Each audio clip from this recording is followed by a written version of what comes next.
Science and టెక్నాలజీలో భాగంగా atomic energy దీని అణుశక్తి రంగంగా పిలుస్తాం. ఈ అణుశక్తి రంగానికి సంబంధించినటువంటి భారతదేశంలో ఎన్ని రకాల రియాక్టర్స్ ఉంటాయి, ఈ అణుశక్తి రంగం ద్వారా చేసేటువంటి పని ఏంటి, భారతదేశంలో రేడియో ఐసోటోపులను తయారు ఎలా చేస్తూ ఉంటాంటారు, ప్రపంచవ్యాప్తంగా ఐసోటోప్స్ యొక్క ఉపయోగాలు నిజ జీవితంలో ఎలా యూజ్ అవుతుంటాయి, సార్ కేంద్రక చర్యలు రెండు రకాలుగా ఎలా వర్గీకరిస్తారు, ఒకటి కేంద్రక విచ్చిత్తి, రెండవది కేంద్రక సంలీనం. ఈ కేంద్రక విచ్చిత్తి అనేటువంటి చర్య మళ్ళీ రెండు రకాలుగా ఎలా వర్గీకరిస్తారు, ఒకటి నియంత్రిత శృంఖల చర్య ఆధారంగా రియాక్టర్ ఎలా పనిచేస్తుంది, అనియంత్రిత శృంఖల చర్య ఆధారంగా అణుబాంబు ఎలా పనిచేస్తుంది, ప్రపంచవ్యాప్తంగా ఉన్న మొత్తం అణుబాంబుల సంఖ్య ఎంత, మొత్తం వరల్డ్లో ఉండేటువంటి 193 దేశాల్లో ప్రపంచంలో అణుబాంబుల కెపాసిటీ ఉన్న దేశాల సంఖ్యను ఎన్ని రకాలుగా చెప్పొచ్చు. మరి ఈ కేంద్రక సంలీన చర్య ఆధారంగా అనియంత్రిత నియంత్రిత, మరి కేంద్రక సంలీనం చర్య అనేది ఒకే ఒక అనియంత్రిత చర్య ఆధారంగా ఎలా వర్గీకరిస్తారు, హైడ్రోజన్ బాంబు ఈ కేంద్రక సంలీనం చర్య ఆధారంగా ఎలా వర్గీకరించవచ్చు అనేదంతా కూడా ఈ టాపిక్లో మనం డిస్కషన్ చేయడం జరుగుతుంది.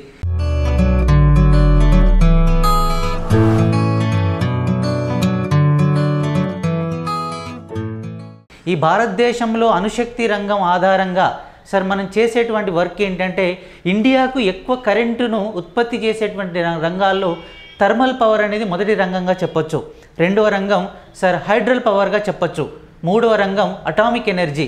అంటే భారతదేశంలో యురేనియం, థోరియం, ప్లూటోనియం అనేటువంటి ఒక ఇంధనాన్ని తీసుకొచ్చి రియాక్టర్లో పెట్టి దాన్ని కనుక న్యూట్రాన్తోని తాడనం చేసి అత్యధికంగా వచ్చేటువంటి 200 మిలియన్ ఎలక్ట్రాన్ వోల్ట్ల శక్తిని సార్ విద్యుత్ ఉత్పత్తికి వాడితే ఎలా ఉంటుంది అని చెప్పేటువంటి రంగమే ఈ అణుశక్తి రంగంగా చెప్పొచ్చు. మరి ప్రపంచంలో ఈ అణుశక్తి రంగాన్ని ప్రపంచ దేశాలకు పరిచయం చేసిన ఫస్ట్ సైంటిస్ట్ ఎవరు, మరి ఇండియాకు అణుశక్తి రంగాన్ని పరిచయం చేసింది ఎవరు? ప్రజెంటు అణుశక్తి రంగం అనేది భారతదేశంలో DAE డిపార్ట్మెంట్ ఆఫ్ అటామిక్ ఎనర్జీగా ఎలా వర్గీకరిస్తారు, మరి ప్రపంచంలో IAEA international atomic energy agency Austria రాజధాని వియన్నాలో మనకు పనిచేస్తుంది. మరి దీని యొక్క ప్రధాన కార్యాలయంలో ఎలా పనిచేస్తూ అంటారు, దీంట్లో ఉన్న సభ్య దేశాలు ఏంటి, అంతా కూడా ఇది టాపిక్ మెయిన్ ఇంపార్టెంట్. భారతదేశం ఒక దేశం డెవలప్ కావాలి అంటే ఆ దేశం యొక్క విద్యుత్ ఉత్పత్తి పైన ఆధారపడి పనిచేస్తుంది. కాబట్టి ఈ అణుశక్తి రంగం పైన బేసిక్స్తో పాటు నేర్చుకుంటే దీనిపైన 4 నుంచి 5 మార్కులు రావడానికి ఛాన్స్ ఉంటుంది. కాబట్టి చాలా ఇంపార్టెంట్, అణుశక్తి రంగంగా పిలవాలి. ఈ అణుశక్తి రంగానికి సంబంధించిన ఈ టాపిక్లో బేసిక్స్ టాపిక్ డిస్కషన్ చేసేటువంటి ముందు ఈ అణుశక్తి రంగం, ప్రపంచానికి అణుశక్తి రంగాన్ని పరిచయం చేసిన గొప్ప సైంటిస్ట్ ఎవరు సార్ అంటే ఫెర్మి అనేటువంటి scientist, father of international atomic energy అని ఫెర్మి అనేటువంటి సైంటిస్ట్ని పిలుస్తాం. ప్రపంచానికి అమెరికా దేశానికి సంబంధించిన ఎనికో ఫెర్మి అనే సైంటిస్టు అణుశక్తి రంగాన్ని పరిచయం చేశాడు. ఇది 1943వ సంవత్సరంలో ప్రపంచ అణుశక్తి రంగానికి సంబంధించిన న్యూక్లియర్ రియాక్టర్ని ఫెర్మి కనుక్కుంటే ఇతన్ని కనుక్కున్నందుకు 1945వ సంవత్సరంలో ఇతనికి నోబెల్ ప్రైజ్ రావడం జరిగింది. కాబట్టి ప్రపంచ అణుశక్తి రంగ పితామహుడు ఫెర్మి అని పిలుస్తాం. మరి ప్రపంచ అణుశక్తి రంగం అంతా ఏ సంస్థ ఆధీనంలో ఉంటుంది సార్ అంటే ప్రపంచ అణుశక్తి సంఘం అంతా కూడా IAEA అనేటువంటి ఈ సంస్థ ఆధ్వర్యంలో పనిచేస్తుందిగా చెప్పాలి. IAEA అనేటువంటి సంస్థ ఆధ్వర్యంలో ప్రపంచ అణుశక్తి రంగం IAEA అటువంటి ఆధారంగా పనిచేస్తుంది. ఇంటర్నేషనల్ అటామిక్ ఎనర్జీ ఏజెన్సీ అనేటువంటి సంస్థ దీని ఆధ్వర్యంలో పనిచేస్తుంది. ఇది కనుక చూస్తే ఆస్ట్రియా రాజధాని వియన్నాలో ఉంది. దీని యొక్క ప్రధాన కార్యాలయం ఆస్ట్రియా రాజధాని వియన్నాలో IAEA యొక్క హెడ్ క్వార్టర్గా ఉందిగా మనం చెప్పాలి. ప్రజెంట్ దీంట్లో ఉన్న సభ్య దేశాలు 173 దేశాల సభ్య దేశాలు గల ఇదిగా చెప్తాం. ఓకేనా, 173 దేశాల సభ్య దేశాలు అంటే స్టూడెంట్స్ సార్ ఇక్కడ UNOలో ఉండే మొత్తం సభ్య దేశాలు 193 అయితే IAEAలో సభ్య దేశాలంతా 173 దేశాలు. ఇందులో సార్ మరి IAEA అనేది ఏ సంవత్సరంలో దీన్ని స్థాపించడం జరిగింది, ఏ సంవత్సరంలో ఎస్టాబ్లిష్ చేయడం జరిగింది అంటే 1957వ సంవత్సరంలో IAEA అనేటువంటి సంస్థను ప్రపంచవ్యాప్తంగా అణుశక్తి రంగం పైన రీసెర్చ్ చేయడానికి ఈ సంస్థ ఏర్పాటు చేయడం జరిగింది. ఇందులో కనుక చూస్తే మరి 1957లో IAEA స్టార్ట్ అయితే మరి భారతదేశం IAEAలో సభ్య దేశంగా ఉందా లేదా ఎస్, భారతదేశం కూడా IAEAలో ప్రజెంట్ సభ్య దేశంగా ఉంది. ఇండియా కూడా IAEAలో 1957 సంవత్సరంలో మాత్రమే జాయిన్ అయిందిగా చెప్పచ్చు. అంటే IAEA అనేటువంటి సంస్థ ఏ సంవత్సరంలో స్థాపించబడ్డదో అదే సంవత్సరం ఇండియా దాంట్లోకి చేరడం జరిగిందిగా చెప్పాలి. ప్రపంచ అణుశక్తి రంగం అంతా IAEA. మరి భారత అణుశక్తి రంగ పితామహుడని ఎవరిని పిలుస్తారు? వెరీ వెరీ ఇంపార్టెంట్, హోమీ జే బాబా. హోమీ జే బాబా అనేటువంటి సైంటిస్ట్ని భారతదేశం యొక్క అణుశక్తి రంగానికి సంబంధించిన పితామహుడుగా చెప్పచ్చు. ప్రపంచానికి సంబంధించింది ఫెర్మి అయితే ఇండియాకు అటామిక్ ఎనర్జీని పరిచయం చేసినటువంటి హోమీ జే బాబా ఫాదర్ ఆఫ్ ఇండియన్ అటామిక్ ఎనర్జీగా పిలుస్తాం. ఈయన ఆధ్వర్యంలో భారతదేశంలో 1969 సంవత్సరంలో మొట్టమొదటిసారిగా తారాపూర్ అనేటువంటి ప్రాంతంలో మొదటి అటామిక్ రియాక్టర్ని ఏర్పాటు చేయడం జరిగింది. ఇదంతా బాగానే ఉంది సార్. మరి ఇక్కడ కనుక చూస్తే హోమీ జే బాబా అధ్యక్షతన జరిగినటువంటి భారతదేశం యొక్క సంఘం పేరే DAE అని పిలుస్తాం సార్. చాలా ఇంపార్టెంట్గా చెప్పాలి, డిపార్ట్మెంట్ ఆఫ్ అటామిక్ ఎనర్జీగా పిలుస్తాం. ప్రపంచ అణుశక్తి రంగాన్ని IAEA అనేటువంటి పేరుతో పిలిస్తే భారతదేశం యొక్క అణుశక్తి రంగాన్ని DAE department of atomic energy అనేటువంటి సంస్థ పేరు మీద పిలుస్తూ అంటారు. ఇది కనుక చూస్తే ఇది 1948 సంవత్సరంలో హోమీ జే బాబా అధ్యక్షతన దీన్ని స్థాపించడం జరిగింది. కాబట్టి ఇండియాకు స్వతంత్రం వచ్చినటువంటి నెక్స్ట్ ఇయర్ 1948 సంవత్సరంలో DAE department of atomic energy భారత అణుశక్తి సంఘాన్ని ఏర్పాటు చేయడం జరిగింది. ఇవన్నీ కూడా ఎగ్జామినేషన్ పాయింట్ ఆఫ్ వ్యూలో పర్ఫెక్ట్గా గత సంవత్సరాల్లో అడిగినటువంటి బిట్స్గా చెప్పొచ్చు. భారతదేశం యొక్క అణుశక్తి విభాగాన్ని 1954 సంవత్సరంలో భారత అణుశక్తి విభాగం అనే సంస్థను ఏర్పాటు చేయడం జరిగింది. 1960 సంవత్సరంలో భారత అణుశక్తి చట్టాన్ని ఏర్పాటు చేయడం జరిగింది. కాబట్టి భారతదేశ వ్యాప్తంగా మొత్తం 1960 సంవత్సరంలో భారత అణుశక్తి చట్టాన్ని మనం ఏర్పాటు చేయడం జరిగింది.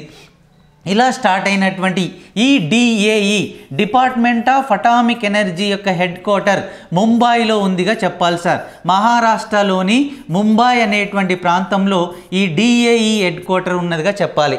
ఇప్పుడు భారతదేశంలో మొత్తం ఉండేటువంటి అటామిక్ పవర్ స్టేషన్స్ ఎన్ని సార్ అంటే మొత్తం atomic power stations 7 atomic power stations ఉన్నాయి. ఇండియాలో పనిచేసేటువంటి రియాక్టర్ల సంఖ్య 22 రియాక్టర్లు ఉన్నాయి.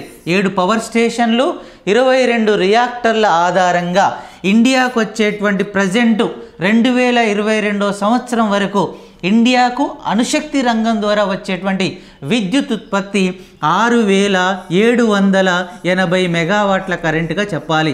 Very very very important. భారతదేశానికి సంబంధించిన అణుశక్తి రంగం యొక్క వాటా గనక చూస్తే సరే మొత్తం మన భారతదేశంలో విద్యుత్ ఉత్పత్తిలో 3.23%గా మనం మాట్లాడుకోవాలి. అంటే గుర్తుపెట్టుకోండి, ఇండియాలో ఉన్న total atomic power stations 7 atomic power stations present పనిచేస్తున్నాయి. వీటి ద్వారా 22 రియాక్టర్లు పనిచేస్తున్నాయి. చాలా ఇంపార్టెంట్. మొత్తం ఈ 22 రియాక్టర్ల ద్వారా 6780 మెగావాట్ల కరెంటు మన భారతదేశానికి వస్తుందిగా మనం మాట్లాడుకోవాలి. ఈ భారతదేశంలోని అణుశక్తి రంగం యొక్క వాటా 3.23%గా మనం చెప్పాలి. ఈ అటామిక్ ఎనర్జీ ఇవన్నీ కూడా బేసిక్స్ పాయింట్స్ సార్, చాలా ఇంపార్టెంట్ పాయింట్స్గా చెప్పాలి. మరి ఇప్పుడు 2032 సంవత్సరం వరకు భారతదేశంలో ఇంకా కొత్తగా రియాక్టర్లను ఏర్పాటు చేయడం జరుగుతున్నది. కాబట్టి సార్ 2032 సంవత్సరం వరకు 30,500 మెగావాట్ల కరెంటును భారతదేశానికి అందించాలనేటువంటి ఉద్దేశంతో కొత్త అటామిక్ పవర్ స్టేషన్ని ఏర్పాటు చేయడం జరుగుతున్నదిగా చెప్పాలి. అంటే ఇక్కడ గుర్తుపెట్టుకోండి, భారతదేశానికి అణుశక్తి రంగాన్ని పరిచయం చేసింది హోమీ జే బాబా అనేటువంటి సైంటిస్ట్. మరి హోమీ జే బాబా తర్వాత వచ్చినటువంటి గ్రేట్ సైంటిస్ట్, ఇతడు భారతదేశానికి 2వ అణుశక్తి రంగ పితామహుడు అని పిలుస్తారు.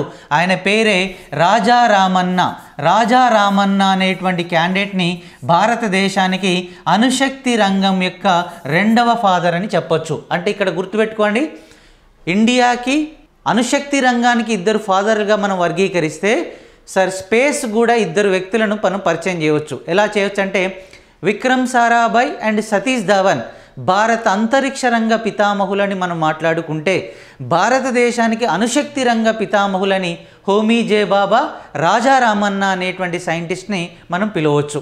ఇక్కడ గుర్తుపెట్టుకున్నాం. మరి ప్రపంచ అణుశక్తి రంగం అంతా IAEAలో ఆధ్వర్యంలో పనిచేస్తే, మరి అణుశక్తి రంగంలో వరల్డ్లో మొదటి స్థానం ఉన్న దేశాన్ని గుర్తించండి. మోస్ట్ ఇంపార్టెంట్, ప్రపంచ అణుశక్తి రంగంలో మొదటి స్థానం ఉన్న దేశం ఫ్రాన్స్ అనేటువంటి దేశంగా చెప్పాలి. కాబట్టి ఇది చాలా ఇంపార్టెంట్ బిట్గా మనం వర్గీకరించవచ్చు. చాలాసార్లు అడిగినటువంటి బిట్ సార్. కాబట్టి గుర్తుపెట్టుకోండి, ప్రపంచ అణుశక్తి రంగంలో మొదటి స్థానం ఉన్న దేశాన్ని గుర్తించండి. ఫ్రాన్స్ అనేటువంటి దేశం మొదటి స్థానంలో ఉంది. మరి ఇండియాకు వస్తున్నా, భారతదేశం యొక్క అణుశక్తి రంగంలో మొదటి స్థానం ఉన్న రాష్ట్రాన్ని గుర్తించండి. Answer is Maharashtra. గుర్తుపెట్టుకోవాలి. అంటే వెరీ వెరీ వెరీ ఇంపార్టెంట్. అణుశక్తి రంగంలో మొదటి స్థానం ఉన్న రాష్ట్రం మహారాష్ట్రగా మనం గుర్తుపెట్టుకోవాలి. ఎందుకంటే భారతదేశంలో తారాపూర్ అనేటువంటి స్థానంలో మొదటి అటామిక్ పవర్ స్టేషన్ను పెట్టి ఇండియాలో 29 రాష్ట్రాల్లో అత్యధిక అణుశక్తి రంగాన్ని బాగా మొదటి స్థానంలో ఉండేటువంటి రాష్ట్రం మహారాష్ట్రగా చెప్పాలి. మరి ఇక్కడ క్వశ్చన్ చూడండి, భారతదేశంలో అణుశక్తి రంగంలో మొదటి స్థానం ఉన్న రాష్ట్రం మహారాష్ట్ర అయితే, అణుశక్తి రంగంలో యూజ్ చేసేటువంటి యురేనియంలో దొరికేటువంటి ప్రాంతాల్లో మొదటి స్థానం ఉన్న రాష్ట్రాన్ని గుర్తించండి. చాలా ఇంపార్టెంట్ బిట్ సార్ ఇది. భారతదేశంలో అణుశక్తి రంగంలో వాడే ఫ్యూయల్ 3 రకాల ఇంధనాలు వాడుతూ అంటారు. ఒకటి యురేనియం వాడుతూ ఉంటాం, రెండోది ప్లూటోనియం వాడుతూ ఉంటాం, మూడోది థోరియం వాడుతూ ఉంటాం. ఇందులో అతి స్వచ్ఛమైన అణు ఇంధనం యురేనియంగా పిలవాలి. మరి ఈ యురేనియం భారతదేశంలో ఎక్కువ పొజిషన్లో దొరికేటువంటి రాష్ట్రాన్ని గుర్తించండి. అంటే ఇక్కడ గుర్తుపెట్టుకోండి, అణుశక్తి రంగంలో మొదటి స్థానం ఉన్న రాష్ట్రం మహారాష్ట్ర అయినా, అణుశక్తి రంగంలో వాడే ఇంధనం యురేనియంలో మొదటి స్థానం ఉన్న రాష్ట్రాన్ని గుర్తించండి. ఆన్సర్ ఈజ్ ఆంధ్రప్రదేశ్ అనేది మొదటి స్థానంగా గుర్తుపెట్టుకోవాలి. భారతదేశంలో అణుశక్తి రంగంలో వాడేటువంటి యురేనియంలో మొదటి స్థానం సార్ ఆంధ్రప్రదేశ్ కడప జిల్లా దగ్గర తుమ్మలపల్లి అనేది భారతదేశంలో యురేనియంలో మొదటి స్థానం ఉన్న రాష్ట్రంగా చెప్పొచ్చు. ఇందులో చూద్దాంగా, యురేనియంలో భారతదేశంలో తెలంగాణ రాష్ట్రం యొక్క స్థానాన్ని గుర్తించండి. చాలా ఇంపార్టెంట్ బిట్ సార్. భారతదేశంలో యురేనియం నిక్షేపాలు దొరికేటువంటి మొదటి రాష్ట్రం ఆంధ్రప్రదేశ్, సెకండ్ జార్ఖండ్, మూడోది మేఘాలయ, నాలుగోది తెలంగాణ. కాబట్టి భారతదేశానికి సంబంధించిన అణుశక్తి రంగంలో వాడే యురేనియం ఉత్పత్తిలో తెలంగాణ రాష్ట్రం యొక్క స్థానం 4వ స్థానంగా చెప్పాలి. పాత నల్లగొండ జిల్లాకు సంబంధించిందిగా చెప్పాలి.